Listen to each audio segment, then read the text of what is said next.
All right, guys, we're going to go and I'm going to show you how to access our executive functioning toolkit.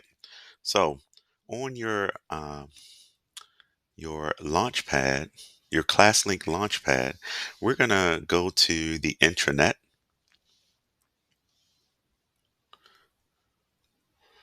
And once we're on our intranet homepage, the thing that's most easiest for me, I just go ahead and search um, executive functioning toolkit.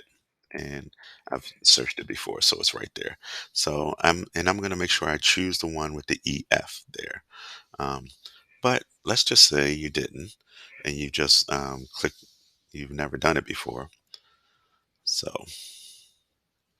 we're going to go there.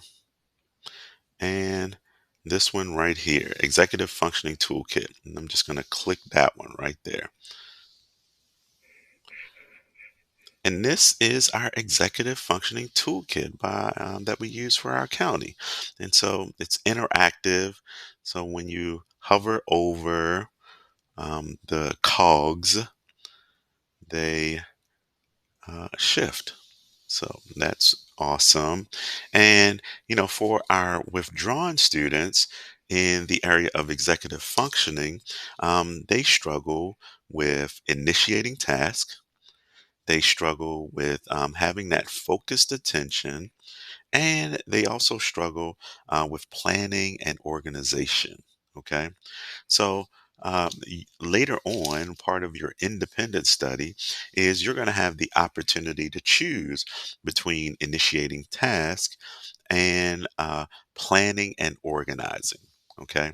So together, I'm just going to show you really quickly how it looks for focused attention. So I click on focused attention and it pops up.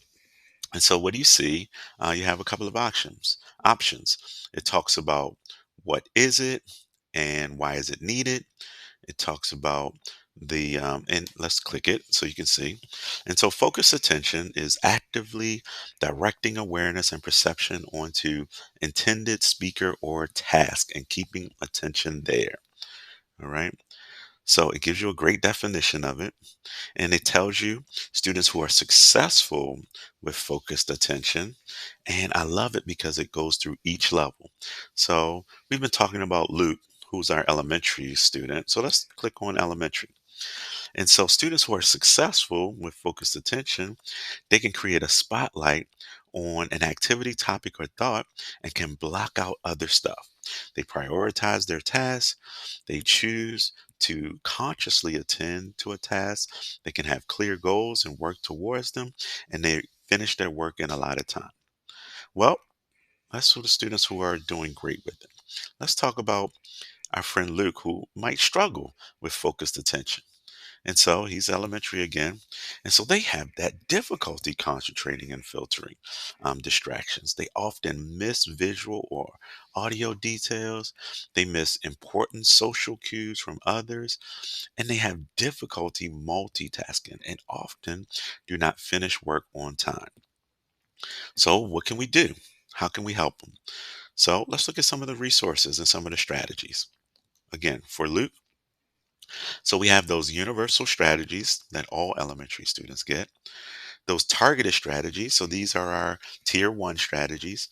Our targeted strategies, those are our tier two strategies. And then we have our intensive supports for elementary. Now, right now, we really think we can help Luke in those tier two interventions. He's not being successful in tier one interventions. So let's look at some of the tier two. So we can have those closed activities, those closed notes. We can help them establish focus by connecting the what of the lesson with the why of the lesson, right? We can also conduct inventories to find out what Luke's strengths and interests are. And then we can make sure in the book they talk about connecting students' interests to the curriculum. And then also providing a lots of hands-on activities. Some of the things we can do for sustaining focus is provide models and strategies for what to do when faced with distractions, right? And that is talking about those replacement behaviors. And then we can also have or allow the student to have the opportunity to feel in the middle of instruction to maintain focus. All right. All right. So those are some of the things. Some of the other cool part about this um, executive functioning toolkit is it also provides a couple of supported links. So you have some links of some things that we use in the county. Okay. And then we also have a video that'll kind of give you some other strategies. All right. So, awesome resource that everyone has access to really talk as a team to identify some things we can do together to really help Luke